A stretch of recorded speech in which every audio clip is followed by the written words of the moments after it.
বিএনপির স্থায়ী কমিটির সদস্য জনাব সালাউদ্দিন আহমদ সাহেব বলেছেন, আমরা সবাই রাষ্ট্রের কাছ থেকে দাবি দাওয়া পেশ করি, খুব স্বাভাবিক, কিন্তু রাষ্ট্রকে আমাদের দেওয়ার চেষ্টা করা দরকার।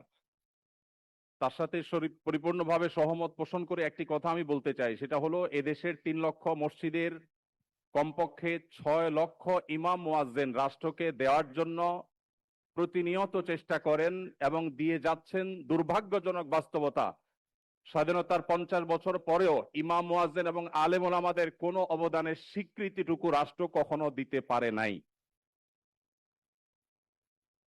আজও বাংলাদেশের চেহারাকে যদি পরিবর্তন করে দিতে হয়, আজও বাংলাদেশকে যদি স্বনির্ভর করতে হয়, আজও বাংলাদেশের পরিবেশ সচেতনতা সৃষ্টি করে যদি সাফল্য অর্জন করতে হয়, পরিবেশ বিপর্যয় যদি রোধ করতে হয়, যে কোনো দুর্যোগ মোকাবেলা যদি সফলভাবে করতে হয়, দেশের শুধু মসজিদগুলোকে, ইমাম মুয়াজ্জিনদেরকে যদি রাষ্ট্র অন করে, ইমাম মুয়াজ্জিনদেরকে যদি সে সুযোগ দেয়, তাদেরকে যদি অন্তত কাজ করবার পরিবেশটা করে দেয়, আমার বিশ্বাস বাংলাদেশের চেহারা পরিবর্তন করতে আর কোনো কিছুর তেমন বেশি প্রয়োজন হবে না।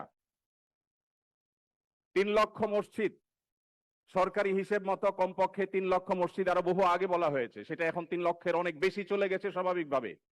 3 লক্ষ মসজিদে প্রতি জুমার দিনে 12:30 থেকে 1:30 পর্যন্ত এই সময়ের মধ্যে গড়ে যদি 100 মানুষ একটা মসজিদে জুমার নামাজে খতিব সাহেবের খুতবা শোনার জন্য আসেন, তাহলে 3 কোটি মানুষ হয়। বাংলাদেশের সমস্ত টিভি চ্যানেল, সমস্ত মিডিয়া একযোগে সবচেয়ে পিক টাইমে এত বেশি দর্শক কখনো পায় বলে আমি মনে করি না।